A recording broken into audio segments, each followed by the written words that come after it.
Friends, welcome to Precise Elements, where we are exploring the psychological depths of the fantasy and world formation.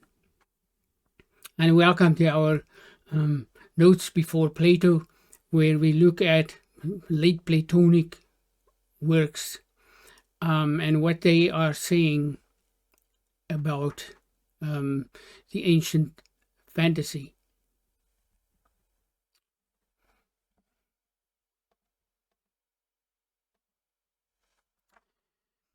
Through this inquiry, I came to understand that there is hidden underneath, and I must say, it was a difficult grapple because I'm no student of philosophy, but have always been interested in,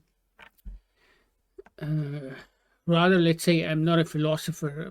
I've always been interested in the psychology of the psychological aspects of perception, and it's through this inquiry, the series of video that I'm making, that I came to understand that if one examines things really carefully, there are certain principles that are not overtly stated, if we may say so. So I would want to say, under the loud noise of blind evolution and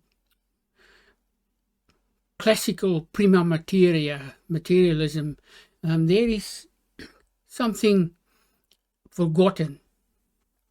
And this is what I would like to call ancient imagination or phantasia, the actual direct forming medium, affording us perception of colors, figures, or form. The fantasy, a living medium of perception, figure, and formation.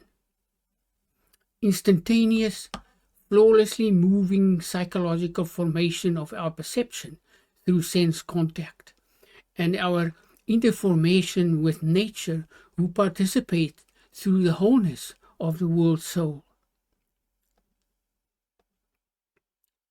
Hence wholeness, which David Bohm ascribes to the whole of his quantum physics, and without which there can be neither perception or knowing, needs our deeper investigation.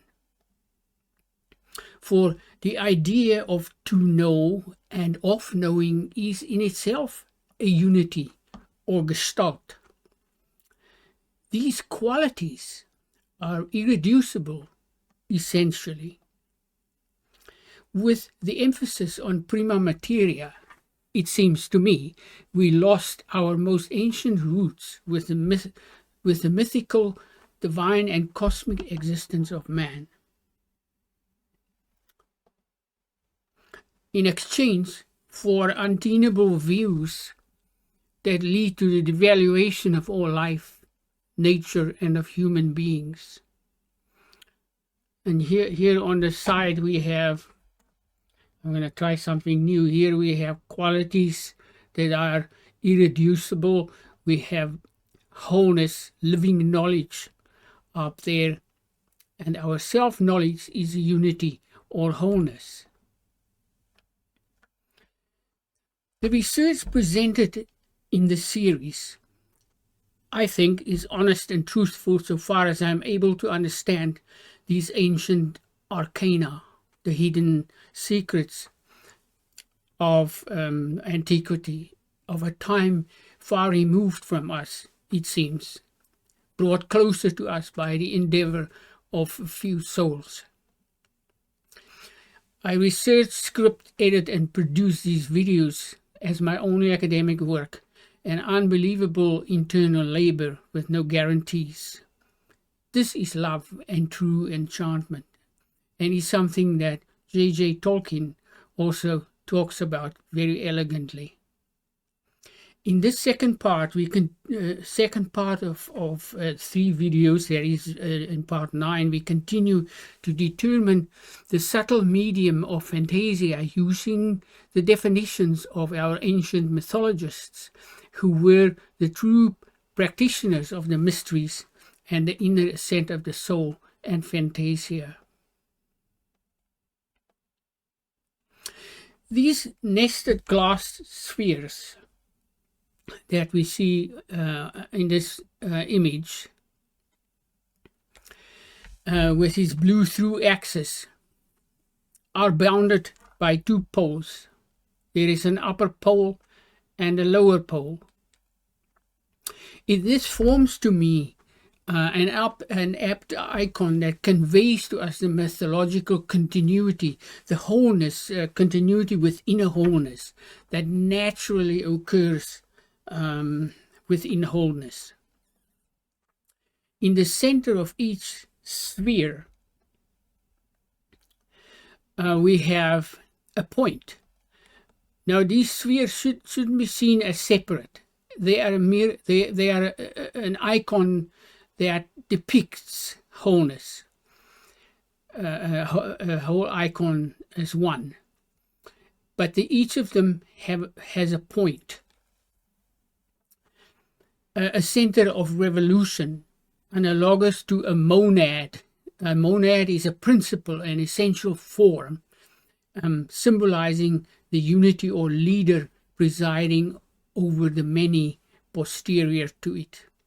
For without the form or monad, a form of the monad, the principle, there can be neither external point, attribute or distinction, nor circle, nor revolving sphere, or wholeness, nor the idea of the many participating in the corporeal material world.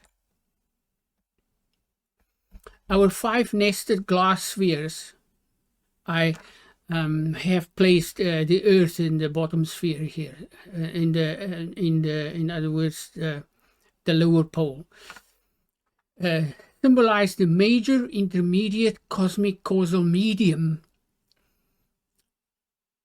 and should not be viewed as separate, as described by the ancients. The through axis, which is here, we can see here in blue, has the meaning of continuity, all in all, the one, omnipresent, all, the one in all and all in one. Hence, moving images instantly forming within our perceptions are nested within the environment of a greater cosmic wholeness and possess their fountain or summit within the whole of wholes of Proclus. We begin by saying, using our preferred terms, I think from here out, Phantasia or fantasy, or our fantasy throughout. Our fantasy is nested within a greater wholeness. And here we have cosmic imagination that brings forth cosmic formation. Saturn, Jupiter, and Rhea are the mythological figures, pregnant with form not yet happening. What does that mean? Well, the fantasy is instantaneous forming potentia.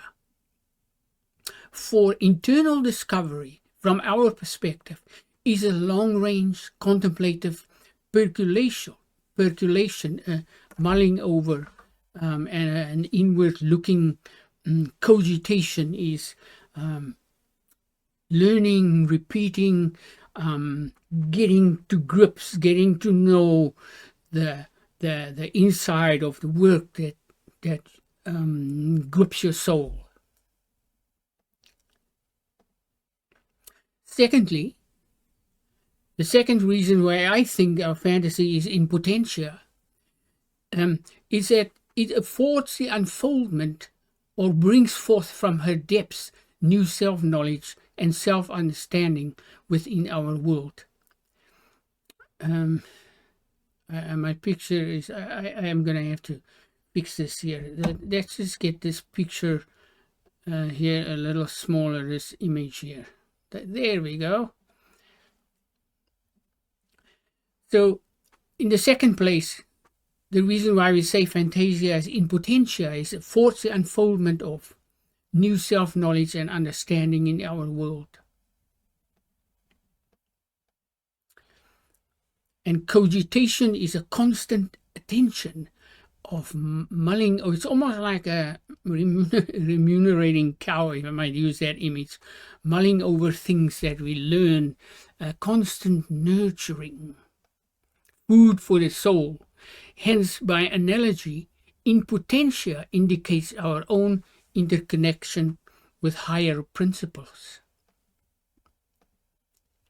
It is said that assimilative imagination in our corporeal world brings forth instantly true appearances, and inner potentia, as it appears to us, is brought into manifestation, or better yet, instantly unfolded from within the vision of real being in the upper pole.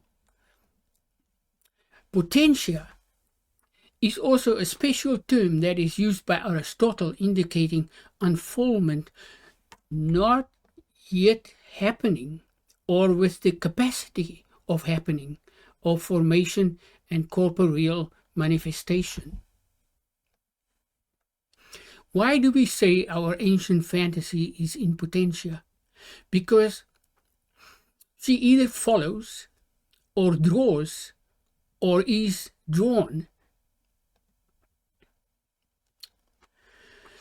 which is analogous to the cosmic principle of imagination of Rhea and Jupiter, which, if we recall from our previous video, we placed in the supermundane sphere.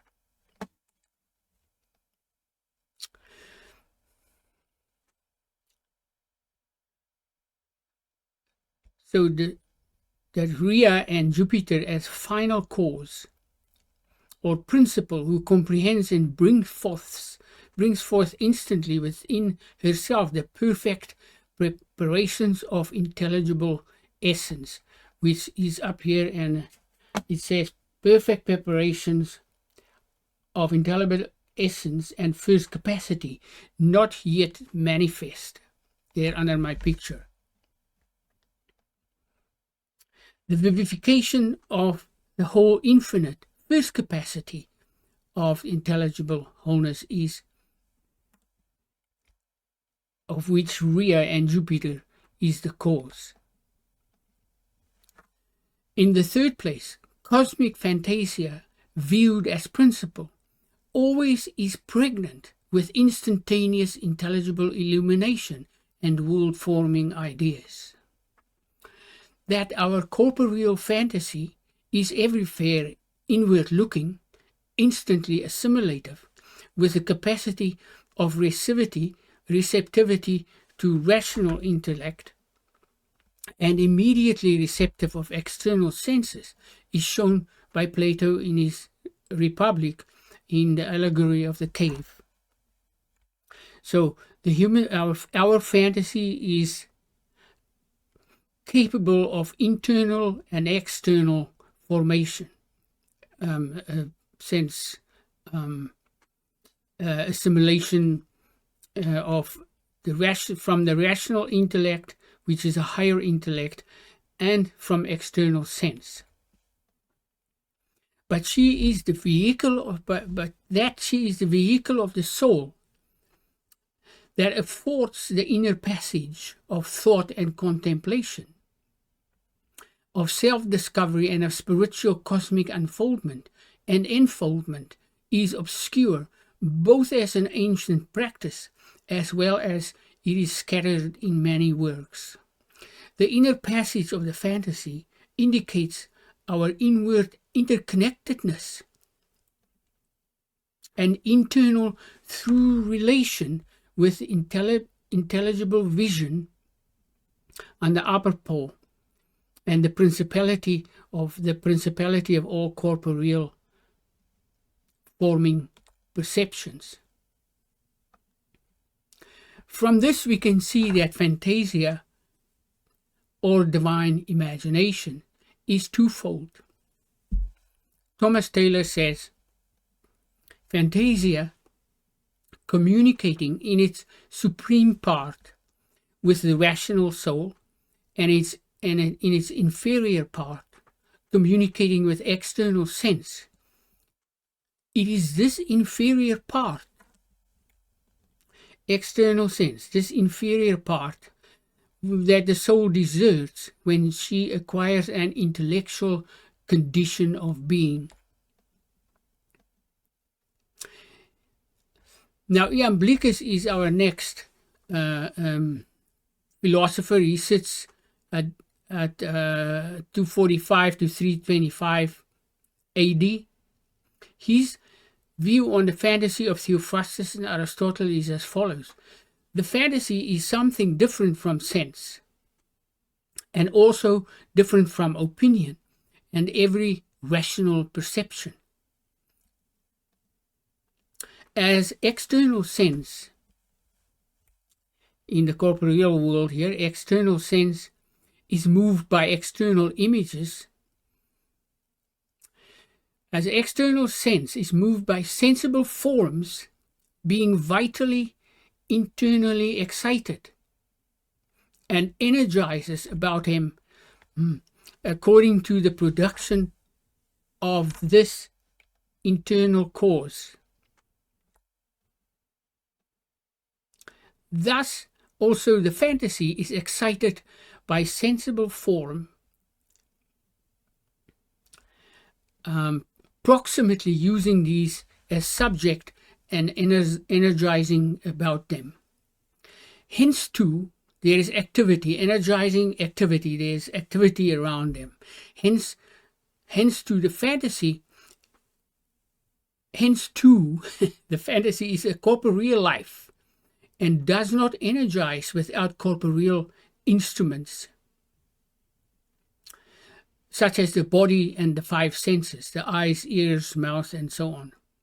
Since the sensible form by which it is moved are perfected from those impressions which appears in the instruments of sense, the eye, the ear, the hearing, skin, touch, smelling, and sound, to which Taylor adds these views of IAMBLICHUS in the Anima of Aristotle. He says, the fantasy adheres to all the powers of the rational soul and invests all of them with figure. Oops, what's wrong here? There. The fantasy fashions similitude of forms, the likenesses of forms, and transmit the appearances or impressions of some powers to others, exciting in opinion the illuminations from sense. Opinion in the lower pole, corporeal sense, and I put in here unexercised opinion for good reason. The fantasy also, in the second place, through internal assimilation, brings forth into opinion illumination from intellect. The fantasy indeed fashions, is the maker of, and forms and expresses all the energies, the activities of the soul. The fantasy accommodates through assimilation and receiving the external to the internal, the external, the corporeal, in the corporeal world, from the externals of sense, perceiving the immediate sensing, direct sense of objects, accommodates through assimilation the external to the internal, and inserts in the lives extended around the body the impressions which descend from intellect. In the upper pole we have impartible, that which is unproceeding,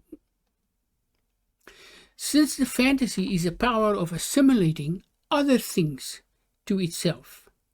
The fantasy precedes all the powers of the soul and affords a beginning to their energies. Nor, says IAMBLICHUS, is the fantasy a passion or emotion, but it is an impartible and a definite energy. Nor, says IAMBLICHUS, is the fantasy figured like wax by receiving externally, but is excited to the judgment of imaginal forms by its inward powers and according to the production of assimilative causes. Now, my thing didn't work out here because I forgot to make this disappear first. True appearances are not formed by the fantasy, like if we take, for example, bees. The artists, bees are the artists who beautifully forms their cones with wax and fills them with honey. It's not formed like that. Or when a painter paints his picture on a canvas, it's not formed like that at all. Rather, the bees and the artists themselves are the natural formations of the cosmic fantasy. And the fantasy accommodates through assimilation the external to the internal perception. IAMBLICHUS writes to the ancient Anebo, the physicists, also known as mechanists in early times. They called physicists mechanists. Anebo writes with some questions about the soul and questions that expresses his doubts about the capabilities of the soul. He replies to Anebo saying, "Nor do you rightly doubt in what follows. That is to say, that the soul devises great things from casual circumstances. For what principle of fictions can there be in truly existing beings? Is it not the fantastic power in us that is the maker of images? But the fantasy is never excited when intellectual life energizes perfectly. And is not truth, asks he to Anebo, he says, essentially coexistent with the gods? Is it not concordantly established in intelligibles, truth, beauty, symmetry, and love? In the next place we come to Plutarch. Now for Plutarch we are going to need a little bit of orientation. In our previous videos, I think in number 6, video 6, we have this icon of the Orphic egg whose turning indicates the whirlpool of ether. Now in our previous video we had Mark Siegel mention that ether is an idea that's contained in the work of Alfred North Whitehead. Ether is in Orpheus known as a whirlpool, and that's what the turning of this icon symbolizes. That wasn't very good. What am I doing? Oh, I am pressing the wrong buttons. Symbolizes. So there you have it. Now, and that is known as the duad. Now, the duad had different kinds of names through time, and it's not possible for me to give all the names here, but I'll give them to the best of my abilities. This table contains the names of the duad, the masculine and feminine principles through various theologies in antiquity. Isis and Osiris. Isis and Osiris is Egyptian. Maya and Mai is Svara, the creative principle in Indo-Persian and theology and the Vedas, Vedanta. Maya, Deus, and Phanes, Protagonist, firstborn, the creative principle of Pythagoras. We have here chaos and ether, Chaldean ? Eve and Adam, Abraham and Moses, night and Phanes, again, Phanes, firstborn, not phallus, Orpheus, infinity bound, Plato and Proclus, and feminine and masculine, Proclus. There are many, many other names, but too many to enumerate here. Plutarch, in his address to Clea, says, if we should reverence and honor that which has been subjected to order in the world and is good and beneficent as the work of Isis, and the subjected to order, image and copy and reason, the cause of Osiris, we should not miss the mark, says he, for order is the work of both. Both feminine and masculine energies are necessary for formation of images and of order. For Isis, says Plutarch, is the feminine principle of nature, and that which is capable of receiving the whole of Genesis, generation, in virtue of which she has been called nurse, and all receiving by Plato, and by the multitude, she of 10,000 names.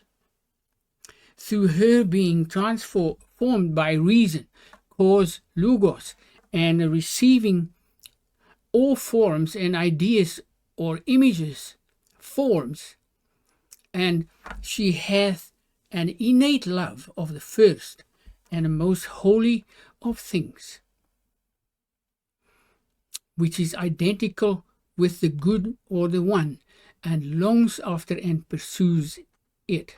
And here I put in Isis and Osiris, night and Protagonist, firstborn, even Adam, bound and infinite, principles immediately posterior to the one God. And we have Isis and night, Pallas Athena, Rhea, and we will come to all these. These are all the mystical symbols, the principle of nature. But, says Plutarch, she flees from and repels the domain of the bad, and though she is the field and matter of them both, yet doth she ever incline to the better, the best of herself, and offers herself for him to beget, and sow into herself emanations, projections, and likenesses, that is, of images and form, with which she joys and delights, that she is pregnant in potentia and big with their generations. For generation or Genesis is an image of essence and matter becoming a copy of being. Feminine incorruptible energy repels down-drawing desire and passion, the domain of the bad. The next philosopher we look at is Pythagoras. He has been a major philosopher pre-Socratic, and we needed a little bit of orientation for him too. He was initiated in the Orphic mystery Mysteries by Aglaophemus, who had his education also by in the Orphic tradition, the Mysteries of Ulysses. And these were then through Pythagoras, Socrates, passed on to Plato, and from there retrieved by Proclus about maybe 800 years later. Proclus is a latter Platonist, and he says all the theology of the Greeks is the progeny, the offspring of the sacred initiations of Orpheus. But it looks to me like we don't want to hear these kind of things. Now, he says, this is Taylor that observes that Onomacritus translates, there is controversies about the figure of Orpheus, 2 or 3 or 1. We are not going to discuss this here. Onomacritus, however, translates the Orphic hymns from the more ancient Doric language. There is a more ancient Greek version, which is pre-Homeric, around probably 1100 BC. Now, Pythagoras holds the following principles on the cosmic fantasy.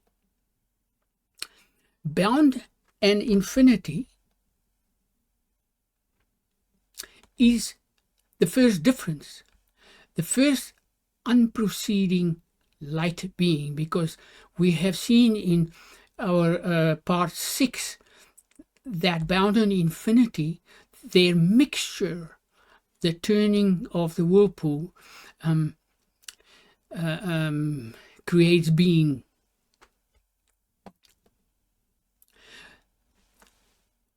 Form and matter are psychical principles, soul formations, comprehended within the light of bound and infinity, which is a profoundly united unity. We comprehend by sensible images in the corporeal world such exemplars as are intellectual and divine. Luminous form essences are exemplars, and we possess a knowledge of sensible figures by their exemplars, resident in the soul.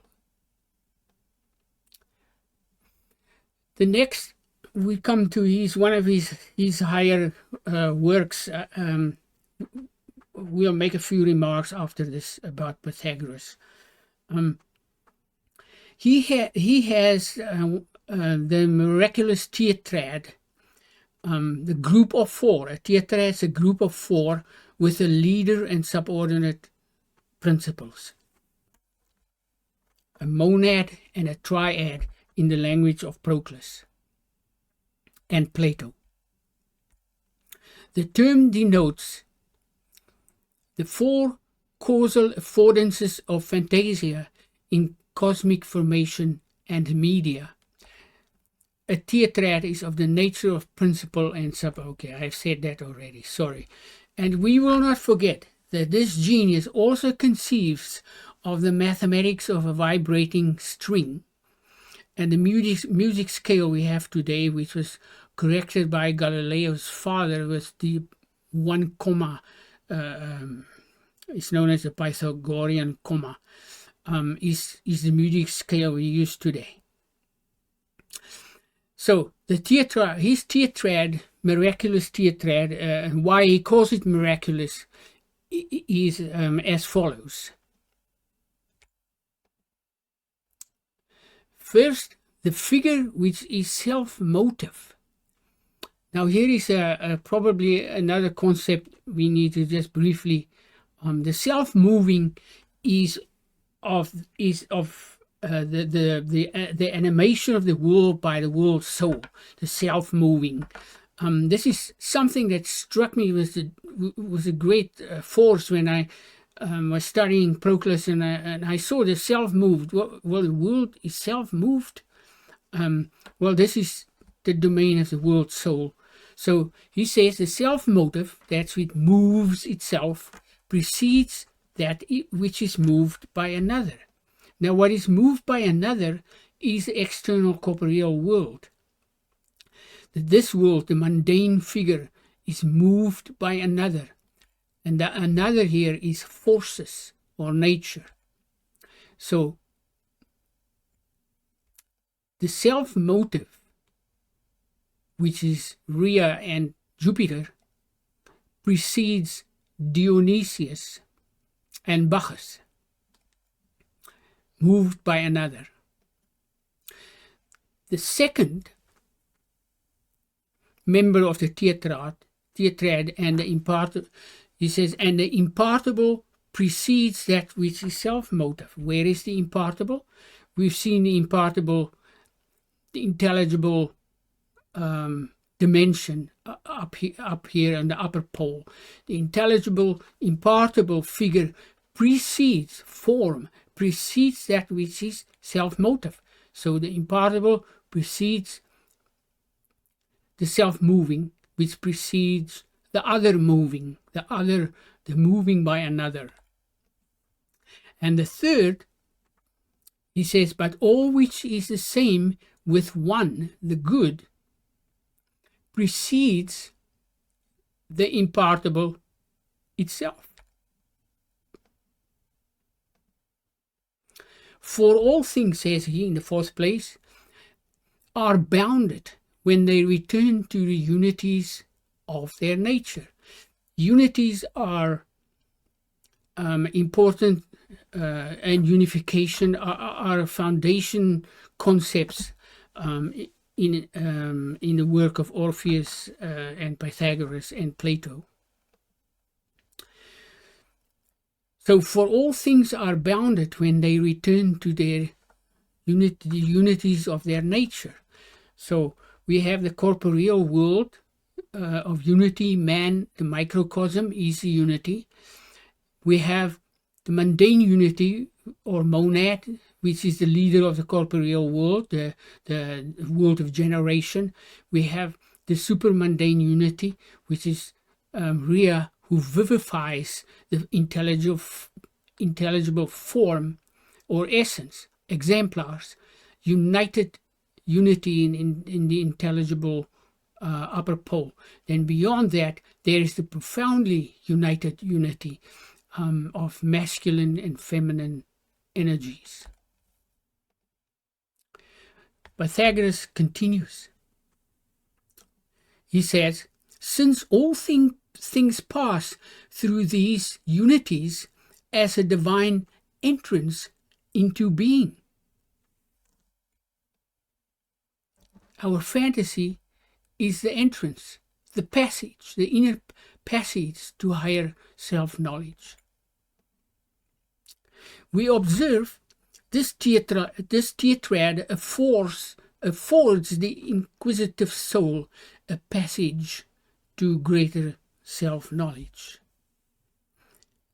This through access of Pythagoras is the pre-Socratic line of Plato's Republic. In the next place, he says, there are 5 affections. The Greek word is pathemata. We'll come to a definition before we continue. There are 5 affections of this tetrad, of this group of 4 of Pythagoras. His work, just by introduction to this, his work contains these intellectual conceptions. Pythagoras conceives of 4 cosmic pathemata, affections, which we call affordances of formation of the cosmic fantasy. The miraculous tetrad, of which Proclus too speaks of, is the primary medium of through formation and causal world manifestation. Maybe Alfred North Whitehead knew something about this. We'll see. Affordance, then, is our term for affections or pathemata, The Greek word pathemata means to suffer, to undergo change or conversion. It can also mean passion. Anger, the visceral feeling of anger is a pathemata. It is a thing that affects us. And the fantasy affords that visceral feeling of anger, and it's his fault. No, it's his fault. It's never the twain shall meet. Much like what's going on today. We'll come to that. The first affordance, says Pythagoras, the fantasy receiving external images in her shadowy, uncertain forms or true appearances. The corporeal world, as the forms of the corporeal world is described by Orpheus as flowing robes, clothed with flowing robes. Clothed is projection, is an emanation.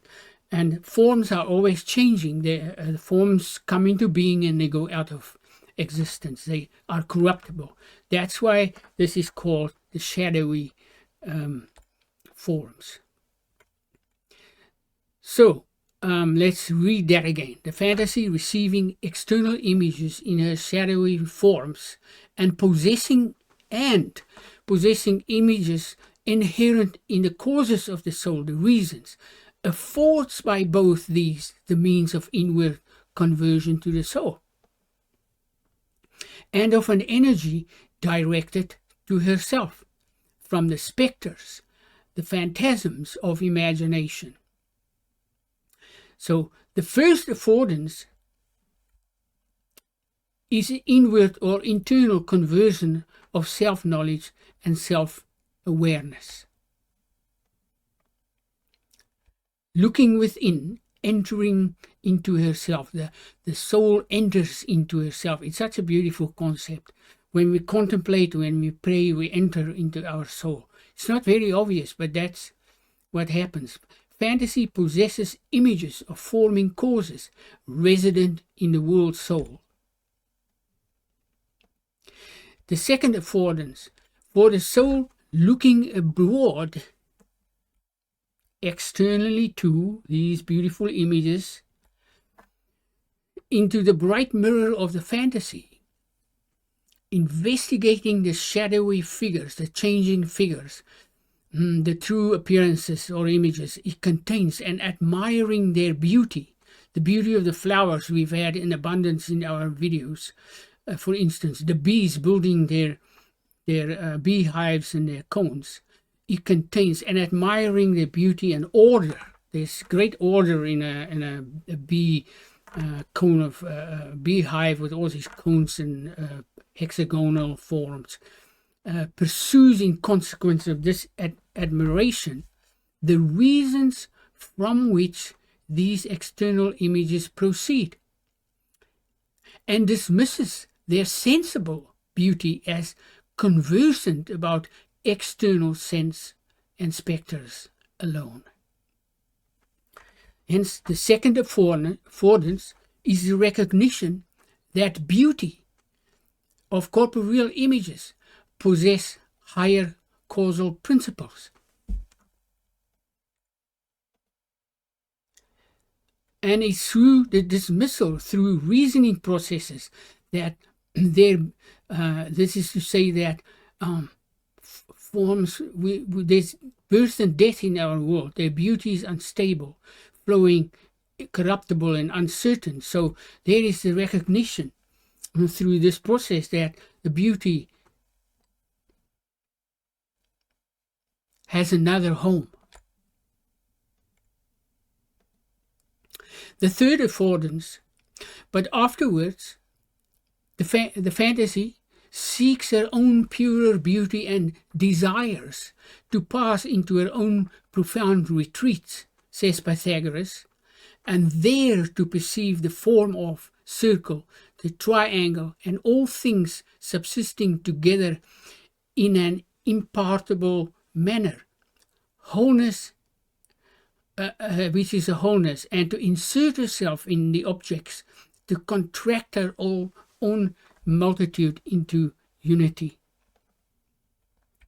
The third affordance, the true, well-exercised opinion about these universes are inward looking and needs practice. Geometric, mathematical, and self-knowledge, living forms. The forms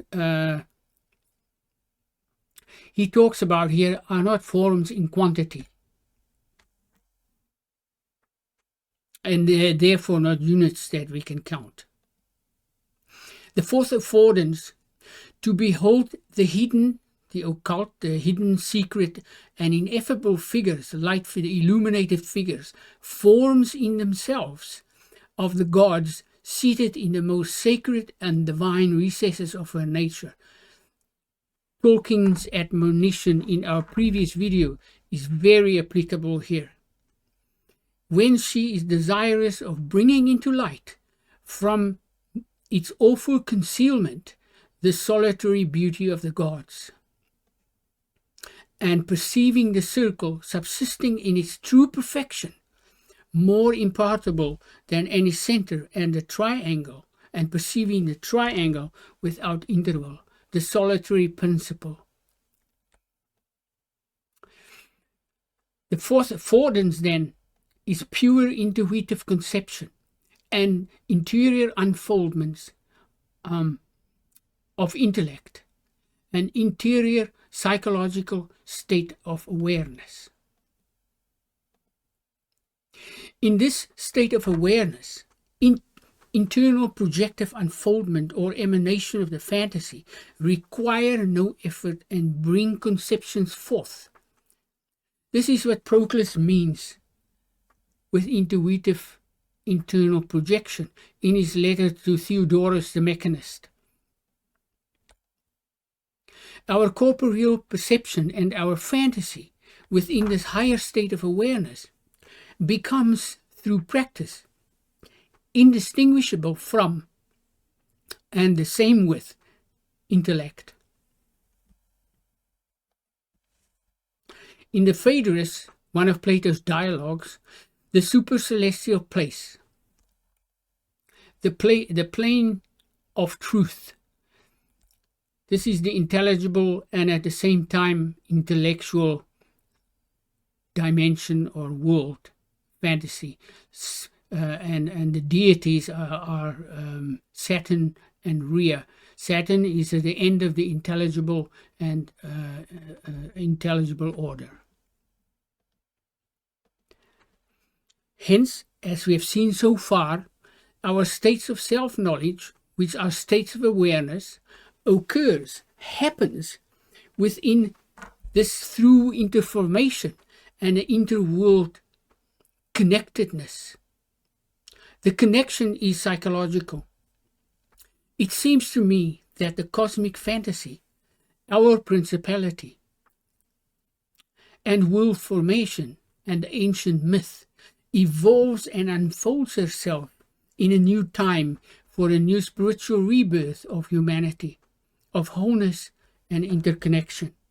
Work that has been started already by many wonderful men like David Bohm. The Indian philosophy is replete with wholeness. Finally, these four affordances of cosmic forming, ether, and phantasia is not a mechanism or a mechanical field or a representation, nor is the living fantasy in linear time or space and its quantum topologies, or seated in the new idea of quantum granular space-time. Nor is it seated in analytic geometry. I think Gibson has already very admirably shown why not. Nor is it endued with any distance. So just to recap that, our icon doesn't have any distance involved, and there isn't 5 separate worlds here. There's only one world. But Here is the view that we must not omit. On the fifth affordance, Plato is silent, for only a few come here. Thank you for watching this video. In our next video, we'll treat of Proclus and his postulates on the vehicle of the soul. Until then.